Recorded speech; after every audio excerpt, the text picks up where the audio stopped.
Alors, si l'IA était présidente de la France. Vote en France et voterait pour NFP. Voilà, pour merde. le dire simplement. C'est le résultat d'une étude par le cabinet de data intelligence Trickster. Il y a déjà eu plusieurs études sur ce sujet et tentent tous à peu près à dire la même chose. C'est vraiment. Et au final, est-ce que peut-être que l'intelligence artificielle, c'est peut-être Olivier Faure derrière? On sait pas. Non, mais là, nous, on juge. Mais on sait pas. Ce penchant vers la gauche des intelligences artificielles génératives. Ils ont pris 14 modèles de langage, donc ChatGPT, Gemini, Claude, tous les modèles les plus connus, et ils leur ont posé 41 000 questions politiques, à la fois sur les personnalités politiques. Est-ce que tu penses que, je sais pas, Jean-Luc Mélenchon est crédible? Même question pour Marine Le Pen, pour Emmanuel Macron, pour tout le personnel politique. Et la deuxième chose, c'est qu'on a aussi posé des questions... Est-ce que vous pensez qu'ils sont crédibles? Aucun qui est crédible. À l'IA sur des positions politiques ou des valeurs qui sont globalement associées à la gauche ou à la droite, donc sur des questions économiques, environnementales, sociétales, etc. etc. Et donc les résultats sont assez clairs. Les personnalités les plus valorisées en moyenne dans les réponses données par l'IA, eh bien en France, c'est François Ruffin en 1, Raphaël Glucksmann en 2, Marine Tondelier en 3. Celles qui sont le moins appréciées... Taisez-vous! Taisez-vous! Taisez-vous! Regardez cette tête de con là de Zemmour.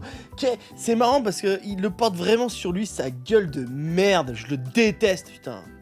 C'est Éric Zemmour, Marine Le Pen et Gérald Darmanin. Donc ouais, alors c'est marrant parce que moi j'avais pas besoin d'une intelligence artificielle pour dire que Éric Zemmour, Marine Le Pen et Gérald Darmanin sont nuls. Ouais, voilà. Ah, ta sœur travaille avec Ruffin. Il y a beaucoup de gens qui ont travaillé avec Ruffin. Glucksmann crédible, ça va être compliqué. Le mec de gauche qui bossait pour la dictature. Ah là, ça y est, ça y est. Et vous êtes sur des complots de la CIA, ça, dans le chat ou quoi? Chacun ses choix, exactement. Glucksmann, ce qui est important, c'est qu'il veut la statue de la liberté dans son jardin. Moi, c'est ma théorie. Pourquoi il veut absolument faire revenir la statue de la liberté? C'est parce qu'il la veut dans son jardin. Il s'est dit, hey, moi, l'Arc de Triomphe, non. Ah, la statue de la liberté, ça irait bien à côté de la mare au canard. Voilà. Pour moi, c'est ma théorie. Après, vous l'avez fait ce que vous voulez. Et sur les idées, eh bien, l'IA va promouvoir en moyenne des idées de solidarité avec les plus pauvres, des politiques immigrationnistes, etc. Donc des prismes idéologiques plutôt associés à la gauche traditionnellement. Ah oui. C'est intéressant de voir que c'est pas seulement pour la France. L'étude a aussi été menée par exemple aux États-Unis où on voit que l'IA en moyenne a un sentiment anti-Trump assez prononcé alors qu'elle est plutôt favorable aux positions tenues par les démocrates. Donc on voit quand même à travers les résultats de cette étude et d'autres, eh bien, qu'il y a un biais idéologique de l'intelligence artificielle générative. Bah peut-être parce qu'elle se dit tiens c'est les meilleures idées à gauche, peut-être des trucs avec plus d'humains. Avec plus d'humanité. Et il y a un mec qui m'a mis en commentaire sur YouTube ouais vous êtes des idées, si on n'est pas d'accord avec vous c'est qu'on est con. Je dis bah moi je parlais, disais faut être plus collectif, faut aider les gens, tout ça machin. Je dis bah c'est être plus humain. Ah t'es un fasciste. Bon bah voilà c'est parti comme ça la conversation. Je vais fasciste est sorti très très vite quoi tu vois. Voilà mais en fait c'est juste peut-être que l'IA se dit mais en fait c'est pas con d'aider les plus pauvres. C'est pas con de... Alors, c'est pas facile, rien n'est simple, je suis d'accord avec vous, je ne dis pas que c'est facile. Mais, en tout cas, c'est que... Voilà, l'IA, elle dit, vaut mieux aider les plus pauvres que d'aider Bernard Arnault. Ce qu'on nous, on fait en France, qui est l'inverse. Comme ça. L'IA, vous savez bien, elle tombe pas du ciel, elle est conçue par des gens, et les gens, c'est des humains, ils ont eux-mêmes des biais idéologiques. Pardon, mais globalement, les grands groupes technologiques et les gens qui y travaillent ont plutôt des tendances progressistes. Et d'ailleurs, j'ai posé la question à ChatGPT, je lui ai demandé pourquoi est-ce qu'il y a ces biais idéologiques, comment ça peut s'expliquer. ChatGPT me dit... Ouais, c'est vrai qu'aux États-Unis ils sont vraiment mélanchonistes. Hein. Ah, mais c'est vrai qu'on a oublié, j'avais oublié, c'est vrai que Gemini, le patron de Google, est gros mélanchoniste. Ça, c'est important. Ah là là. Non, mais par contre, les IA, elles travaillent sur Internet.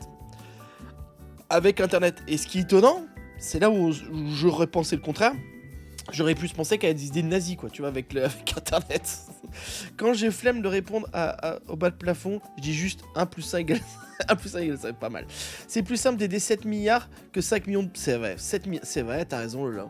C'est vrai que c'est plus facile d'aider 7 milliardaires que 5 millions de pauvres. Putain. Qu'est-ce que tu dis, crevette? En tout cas, par contre, comprends pas la cam qui bouge pour un stream debout à un bureau, je trouve ça insupportable et mouvant. T'aimes pas? T'aimes pas? T'aimes pas? T'aimes pas? Tu me dis si t'aimes pas. Tu me dis si t'aimes pas. En tout cas, bonjour à toi. Les fachos humanistes, bien sûr, bien sûr. Il y a sous la gouffre Biden, tu vas voir, il y a sous l'UP. Alors après, il faut Grok. Faut Grok. Grok, c'est plutôt, ils sont plutôt trumpistes. Hein.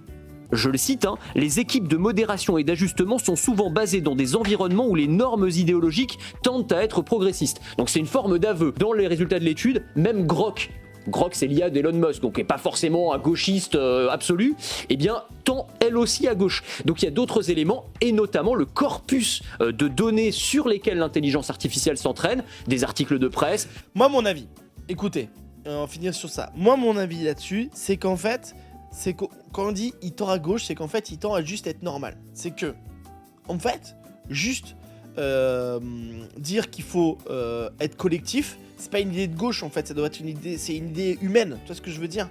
En fait, pour moi, c'est juste que maintenant, c'est que le centre, il s'est déplacé hyper à droite. Et donc en fait, on n'a pas l'impression. En fait, pour moi, je pense que c'est normal en fait. C'est normal de dire on essaie d'être collectif et on va essayer. Et en fait, le problème, c'est que notre société, elle se penche de plus en plus à droite. Et donc voilà. Et surtout que la gauche américaine, c'est la droite française. Hein, on va dire, allez, c'est Alain Juppé, quoi. Tu vois, c'est. Voilà. Donc quoi. Donc du coup, elle est là l'histoire simple. Alors après, c'est sûr qu'elle s'inspire sur des articles de journalistes qui sont peut-être plus construits, qui sont peut-être ouverts. Mais c'est parce qu'en fait, le monde, ça devrait être la normalité, en fait. De dire. Tu vois, une idée de gauche, c'est-à-dire de taxer plus fort les plus riches. Mais d'aider les pauvres, c'est juste une idée normale, tu vois. Ce que ne font pas sur les gens à droite maintenant, que les rotaillots, tout ça, ils en parlent pas, tu vois. Voilà, dis-moi ce que t'en penses en commentaire, tout simplement. Allez.